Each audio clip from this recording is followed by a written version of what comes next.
Nous sommes ici dans la Manche. C'est le département de France où le bocage est encore le plus dense. Pourtant, en l'espace de 50 ans, plus de la moitié des haies ont été arrachées. Mais avec le dérèglement climatique, des particuliers, des agriculteurs tentent d'enrayer le déclin avec le soutien des collectivités locales. Chaque hiver, quelques pionniers replantent. Ça va bien? Ça avance, oui, là ça se précise bien. Les talus. Bah oui, il a bien quasiment fini en Voilà. fait. Saumon. Prochaine étape, la plantation. C'est ouais. ça, Donc, voilà, ouais. on avait prévu 17 essences, hein. Donc un peu de merisier, du peuplier de l'Aulne plutôt pour la partie humide, on va Humide, dire, ouais. et puis un peu de saule, voilà, cornouiller, bourdaine, etc. Dans cette vaste prairie aujourd'hui à découvert, Fabrice va implanter des haies. Quelques 700 arbres seront bientôt mis en terre. Et il n'aura rien à payer. Tout est couvert par les subventions de l'Europe, de la région et de l'agglomération de Saint-Lô, qui pilote aussi le chantier. On est juste là, au coin. On est en train de terminer cette haie-là. On voit le chêne qui reste là. On récupère l'ancienne haie qui a pu être détruite à une époque. Ça, Retrouver un peu ce qu'on avait avant, quoi. Voilà, c'est ça. Jusque dans les années 1960, les prairies minuscules sont bordées de haies centenaires.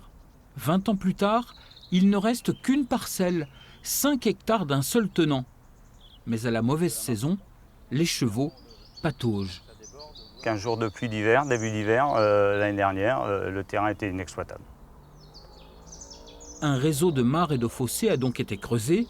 C'est la méthode qu'employaient les anciens, celle qui fut emportée par le progrès.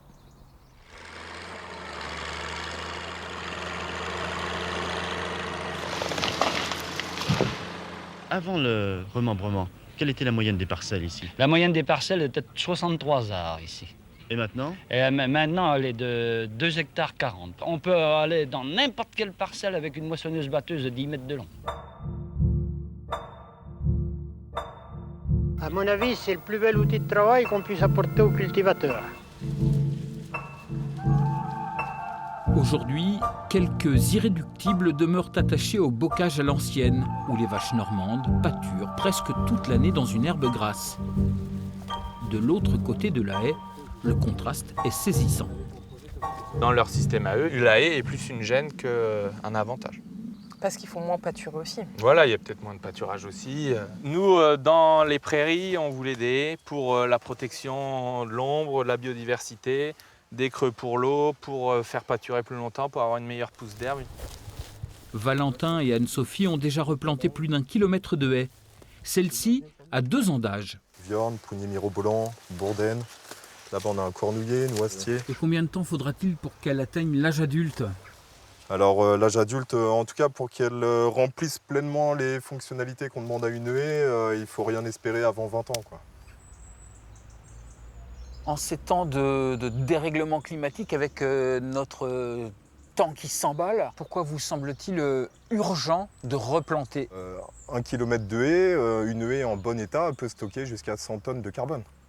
Donc c'est une arme anti-réchauffement quelque part. C'est une arme anti-réchauffement, mais il faut avoir la quantité, quoi.